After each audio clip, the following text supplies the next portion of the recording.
सभी विद्यार्थियों का एसवी चिल्ड्रन एकेडमी रावला मंडी के ऑनलाइन प्लेटफॉर्म पे स्वागत है। कक्षा 12 विषय भूगोल और अध्याय चल रहा है हमारा 8वां, जिसमें सबसे बड़ा टॉपिक है प्राथमिक व्यवसाय के बारे में पढ़ रहे हैं। जिसमें हमने किसमें पढ़ लिया, आखेट पढ़ लिया, संग्रहण पढ़ लिया, पशुचारण पढ़ लिया और एक बड़ा प्राथमिक व्यवसाय का जो मेन मुख्य जो व्यवसाय होता है वो कृषि होता है। और कृषि में हमने क्या पढ़ा कि कृषि किस प्रकार जीवन निर्वाह कृषि होती है और मेन मुख्य एक कृषि होती है। 4 नंबर पढ़ेंगे। 3 प्रकार की हम कृषि पढ़ चुके हैं, आपको पता है, जीवन निर्वहन कृषि, साधारणीकृत कृषि और जो तीसरी हमने पढ़ी थी जीवन निर्वहन के बारे में। अब चौथी आती है विस्तृत वाणिज्यिक अनाज कृषि, यानी विस्तृत वाणिज्यिक अनाज कृषि ऐसी होती है जिसमें क्या है कि अनाज की खेती की जाती है, खाद्यान्न भी होता है, खाने के लिए भी बच जाता है और उसके बाद में उसको बेचा जाता है। विस्तृत वाणिज्यिक यानी व्यापारिक दृष्टि से, जैसे भारत है ना, भारत के अंदर खूब सारी गेहूं होती है और भारत जो बच जाता है उस माल को क्या करता है, उस गेहूं को क्या करता है, बेचता है।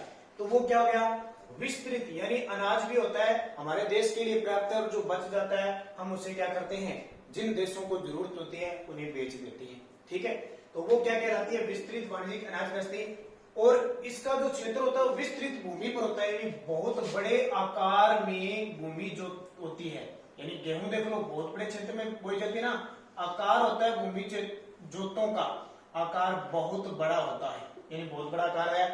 कहने का मतलब इसका जो क्षेत्रफल होता है प्राय 240 से 16,000 हेक्टेयर में ये बोई जाती है।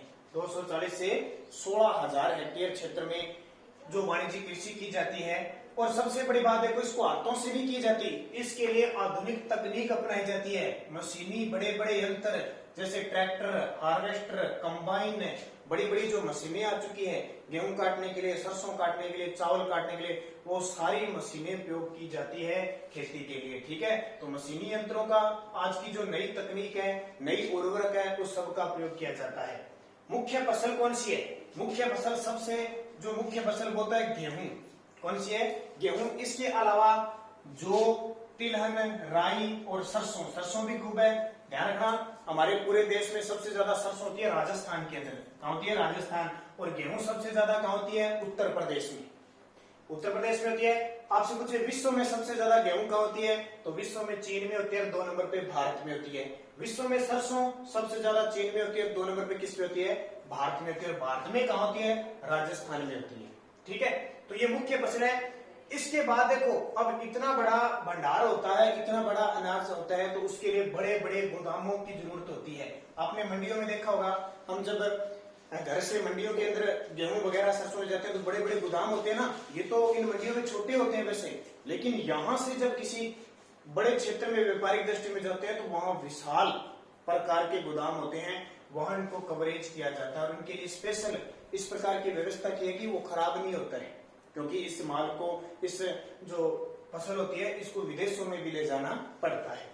इसके अलावा इस वाणिज्यिक कृषि में मानवीय श्रम बहुत ही कम है, कटाई, बढ़ाई, बुआई सब के लिए क्यों मशीनी यंत्रों का प्रयोग किया जाता है, तो मानवीय श्रम है वो बहुत ही कम लगता है, न के बराबर लगता है।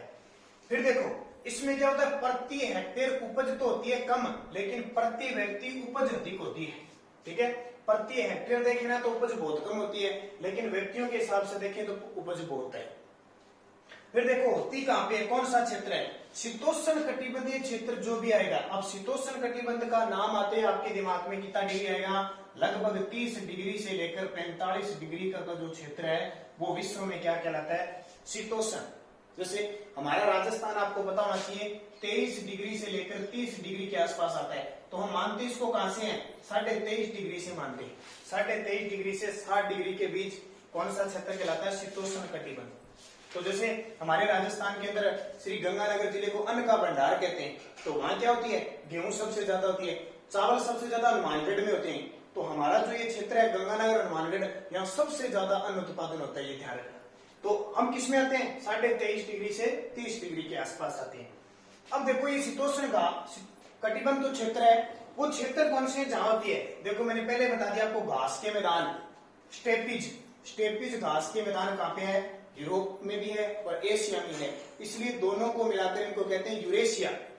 प्रेरीज घास के मैदान, और मैंने घास की लंबाई बताई थी 3 से लगभग यानी 1.8 से 3 मीटर की लंबी लंबी घास होती है। तो जरूरी नहीं कि वहां सारी घास होती है, मैदान है वहां की। प्रेरीज घास कहां पे है? प्रेरीज घास अमेरिका के अंदर कनाडा में। पंपास कहां पे है? दक्षिणी अमेरिका में देश है अर्जेंटीना, वहां पे है। वेल्ड कहां पे है? वेल्ड दक्षिणी अफ्रीका में। डाउन्स कहां पे है? डाउन्स ऑस्ट्रेलिया में है। और कैंटरबरी, कैंटरबरी न्यूजीलैंड में ये घास के मैदान है, यहाँ ये कृषि की जाती है। ठीक है। और ज्यादातर ये जो कृषि की जाती है विकसित देशों में की जाती है। कहां पे? जो विकसित देश है वहां की जाती है। अब देखो इसके बाद कृषि आती है बागाती कृषि। बागाती कृषि मतलब बागानों में कॉफी, रबड़, चाय, वो सारी बागाती कृषि है, उन्हें कहते हैं बागानों में। और ये बोता कौन है? उष्ण कटिबंधीय क्षेत्र में जो उपनिवेशक थे यूरोपीय लोग। अब हमारे भारत में कॉफी और चाय कहां से आई? यूरोपीय लोगों ने यानी अंग्रेजों ने। क्योंकि एक चीज ध्यान रखना, अंग्रेज भारत में क्या लेने आए थे? व्यापार करने आए थे। सबसे पहले वो लेने आए थे काली मिर्च और मसाले। क्या लेने आए थे? मसाले। क्यों आए थे इनकी खोज में? क्योंकि भारत में सबसे ज्यादा काली मिर्च और मसाले होते थे। और इस यूरोप क्षेत्र में सिस्टम क्या था? यूरोप, आप इतिहास में पढ़ते हो कि हमारे भारत में सबसे पहले पुर्तगाल आए। यूरोप में ठंडा इलाका है, ठंडा इलाके की वजह से लोग मांस खाते हैं, और वो मांस क्या है, जल्दी खराब हो जाता है। इसलिए उन्हें जरूरत थी मसालों की। और खासियत होती है मांस की, अगर उस पर मसाला डाल दिया जाता है तो वो जल्दी से खराब नहीं होता है। तो ये मसालों के चक्कर में भारत में आए और खूब सारा इन्होंने भारत में देखा, काली मिर्च, इलायची वगैरह सब इनको मिलता था। तो पुर्तगाली है, डेनमार्क है, फ्रांसीसी है, अंग्रेज है, सारे भारत में आए। धीरे धीरे भारत में आते आते भारत पर इन्होंने क्या कब्जा कर लिया और अपनी सरकार चलाने लगे। उसको क्या कहते हैं? औपनिवेशिक। जब किसी एक देश पर दूसरे देश लोग आके उस देश के संसाधनों का उपयोग करते हैं, अपनी सरकार चलाते हैं, उसे क्या कहते हैं? उस देश का उपनिवेश कहते हैं। ठीक है। तो देखो हमारा भारत आधा तो आता है उष्ण कटिबंधीय क्षेत्र में। जो दक्षिण भारत है ना, दक्षिण भारत है, केरल, तमिलनाडु, आंध्र प्रदेश, कर्नाटक, महाराष्ट्र, यहाँ सबसे ज्यादा क्या होता है? एक तो कहवा होता है, एक नारियल होता है, एक रबड़ होता है, काली मिर्च और इलायची, ये सारे दक्षिण भारत के अंदर होते हैं। ठीक है। तो उष्ण कटिबंधीय क्षेत्र है, क्योंकि कर्क रेखा से नीचे क्या है? उष्ण कटिबंधीय क्षेत्र है। तो ये लोगों के द्वारा इसके कृषि को की गई। इससे पहले हमारे भारत में कोई चाय नहीं होती थी, न कोई कहवा होता था, तो इनके द्वारा शुरू किया गया। अब होता देखो, अंग्रेजों ने, यूरोपियों ने क्या किया? भारत और श्रीलंका में चाय के बागान लगा दिए खूब सारे, और हमारी आदत बन गई चाय पीने की। मलेशिया के अंदर रबड़ का उत्पादन शुरू कर दिया इन्होंने। पश्चिमी द्वीप समूह है, वहां पे गन्ना और केला शुरू कर दिया।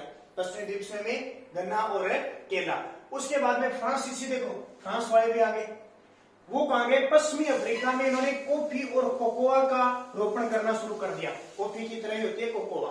तो फ्रांसीसियों ने पश्चिमी अफ्रीका में कॉफी और कोकोआ का भी रोपण शुरू कर दिया। अमेरिका वालों ने क्या किया? फिलीपींस, फिलीपींस नाम सुना देश है एशिया महाद्वीप में। अमेरिका ने फिलीपींस में नारियल व गन्ने के बागान शुरू कर दिए। और ब्राजील के अंदर जो गन्ने के बागान है उनको फजेडा कहा जाता है। ब्राजील देश है दक्षिण अमेरिका में, वहां जो नारियल और गन्ने होते हैं, लेकिन गन्ने का जो क्षेत्र है उसको उन्होंने कहवा के जो क्षेत्र है उन्हें क्या कहा? फजेंडा। ब्राजील में कहवा के क्षेत्र को इन्होंने क्या कहा? फजेंडा। गन्ने को नहीं कहा था, ध्यान रखना। तो अमेरिका ने फिलीपाइंस में नारियल व गन्ने के, और नारियल कहां होंगे? समुद्र तट के इलाके। कभी भी आपने राजस्थान में सुना है क्या कि नारियल है? नहीं होती। जो समुद्र का इलाका होगा, ये देखो समुद्री इलाका, गुजरात, महाराष्ट्र, कर्नाटक, गोवा, केरल, तमिलनाडु, आंध्र प्रदेश, उड़ीसा, पश्चिम बंगाल, इन तटों पे नारियल होता है। इधर बाकी नहीं होता कहीं भी। अब देखो इस बागाती कृषि की विशेषता क्या है? एक तो बहुत ज्यादा पूंजी की आवश्यकता पड़ती है, खूब सारी नए नए आविष्कार, नए नए यंत्र, यानी यंत्र तो बहुत कम होते हैं, लेकिन नई नई तकनीकी आविष्कार, वैज्ञानिक पद्धति इनके लिए जरूरी होती है। पूंजी बहुत ज्यादा निवेश करनी पड़ती है। श्रमिकों की सर्वाधिक आवश्यकता होती है। कैसे? चाय के बागान लगते हैं, चाय की पत्तियां तोड़ने के लिए श्रमिकों की आवश्यकता होती है। अभी एक बात बताता हूँ, अभी आज की बात बताता हूँ। आज आप अपने पापा से या दादाजी से पूछना कि आप चाय क्या रेट लेके आते। कोरोना से पहले चाय के रेट 50 से 60 रुपए कम थे, आज बढ़ गए, यानी 100 रुपए तक बढ़ गए। कारण क्या हुआ कि सबसे ज्यादा हमारे भारत में असम है ना, असम में सबसे ज्यादा चाय होती है। अब जैसे इनका सीजन आया पत्तियां तोड़ने का, इधर से कोरोना आ गया, इसलिए वहां श्रमिकों को लगाया नहीं गया और श्रमिक गए भी नहीं। अब श्रमिक नहीं गए, अब धीरे धीरे जैसे लॉकडाउन खुला श्रमिक गए और वो महंगी होगी, कुछ खराब भी होगी पत्तियां, इस कारण चाय महंगी। तो सबसे ज्यादा क्या जरूरत पड़ती है, सर्वाधिक श्रमिकों की जरूरत पड़ती है, क्योंकि पत्तियों की तोड़ने की एक फसली कृषि है। एक बार बो दिया तो एक साल में एक जगह पर एक ही फसल होगी। गन्ना देख लो, गन्ना बोते हैं ना तो एक साल 2 साल में एक बार होता है कि एक बार तो, यानी एक साल में एक ही फसल। जैसे हम तो अपने नरमा बीज लिया, फिर कपास, नरमा के बाद फिर अपने गेहूं बीज ली, उसके बाद फिर कपास, नरमा चलता रहता है। ये एक बार बोने के बाद एक ही फसल होती है। इससे क्या है, लोगों को कच्चा माल खूब मिल जाता है। जाहिर सी बात है, गन्ना होगा तो चीनी मिलेगी, ठीक है, और भी जितने ही हैं सबसे ज्यादा लोगों को कच्चा माल मिल जाता है। अब देखो इस बागानी कृषि में होता क्या, इलायची, काली मिर्च, गन्ना, रबड़, नारियल, केला, चाय, कहवा, ठीक है, और ये तो सारी फसल होगी। उक्त देश का मतलब क्या है, किन किन देशों में कृषि होती है, तो नाम आ गए, ऑस्ट्रेलिया, जैसे मैं बताता हूं, America, Philippines, Malaysia, Bharat, Sri Lanka, ये सारे जितने भी देश है, थाईलैंड, मलेशिया, म्यांमार, कंबोज, लाओस, क्यूबा, ठीक है। क्यूबा को तो, क्यूबा नाम सुना आपने, क्यूबा, क्यूबा को तो कहते हैं चीनी का कटोरा, चीनी का कटोरा कहते हैं। सबसे ज्यादा क्षेत्र विशेष में पूछे तो गन्ना होता है खूब सारा, इसलिए चीनी का कटोरा कहते हैं। ब्राजील में भी खूब गन्ना होता है, ठीक है। तो ये सारा क्या है, विस्तृत वाणिज्यिक अनाज कृषि में आता है और बागायती कृषि के अंदर आता है। दो हमने जो पॉइंट है वो क्लियर हो जाती हैं। इसके बाद में जो तीसरी कृषि का नाम आता है उसे कहते हैं हम मिश्रित कृषि। इसके बाद 5 कृषि होगी, छठी कृषि है मिश्रित। मिश्रित का मतलब एक तो होता है पशुपालन साथ में किया जाता है, खेती के साथ साथ क्या किया जाता है, पशुपालन किया जाता है। तो 6 नंबर आ जाएगी मिश्रित कृषि, मिश्रित कृषि, ठीक है। मिश्रित कृषि के अंदर देखो क्या क्या पढ़ेंगे, जो लोग खेती भी करते हैं यानी कृषि का काम करते हैं प्लस पशुपालन का काम करते हैं। पशुपालन का मतलब होता है बड़े बड़े डेयरी उद्योग स्थापित करते हैं। ऐसे नहीं कि अपने घरों में जैसे कृषि कर ली और 2-3 भैंसे ले ली, गाय ले ली और दूध बेचने लगे, वो पशुपालन। वो नहीं, बड़े बड़े डेयरी फार्म लगते हैं इस पे, बड़े बड़े डेयरी फार्म, यानी 50-100 भैंसे, गाय, भेड़, बकरियां होती है, वो होते हैं पशुपालन। खेती के साथ खेती भी की जाती है और पशुपालन, उसको क्या कहते हैं, मिश्रित कृषि के नाम से जाना जाता है। तो ये लगभग सारे क्षेत्रों में होते हैं। जैसे उत्तरी अमेरिका के पूर्वी भाग में, उत्तरी अमेरिका के पूर्वी भाग में, यूरेशिया में, यूरेशिया का मतलब है एशिया और यूरोप दोनों क्षेत्रों में, और इसके अलावा और भी दक्षिणी महाद्वीप के क्षेत्र में वहां होती है। अब इसकी खासियत देख लो, ज्यादा कुछ है नहीं इसमें। इसमें फसल उत्पादन और पशु पालन दोनों ही सम्मिलित है, ये मैंने आपको बता दिया। इस जो कृषि का आकार होता है वो मध्यम होता है, न तो कम होता है न ज्यादा होता है। अगली विशेषता, इसके साथ बोई क्या देते हैं, देखो गेहूं होती है उससे हमें डंठल मिलते हैं ना, तुड़ी मिलती है, जौ से मिलती है, राई से मिलती है, मक्का से मिलती है। तो जो जो पशुपालन के काम आती है ना, वो सोयाबीन और चारा, ये सारी फसल बोई जाती है। रखा क्या जाता है, भेड़, बकरी, सुअर पालते हैं, मवेशी पालते हैं, मुर्गी पालते हैं। अब इनके क्या है, मांस भी काम आता है और दूध की भी काम आती है। और काफी आपको पता है भारी पूंजी की आवश्यकता तो पड़ती है, और कुशल कृषक होने चाहिए, ये तो आपको पता ही है। पूरे जानकार होंगे तभी पशुपालन हो सकता है। और मंडियां पास में, बड़े बड़े महानगर लगने चाहिए ताकि पशुओं को बेचने खरीदने में आसानी हो, फसल बेचने में आसानी हो, और उत्तम कृषि विधियां होनी चाहिए, उत्तम कृषि विधियां, अच्छा तकनीक और परिवहन के साधन उपलब्ध होने चाहिए। इससे क्या है, मिश्रित कृषि पनपती है।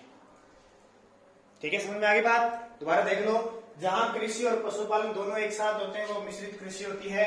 उत्तरी अमेरिका के पूर्वी भाग, यूरेशिया और जैसे नॉर्मल जो क्षेत्र है वहां पे होती है।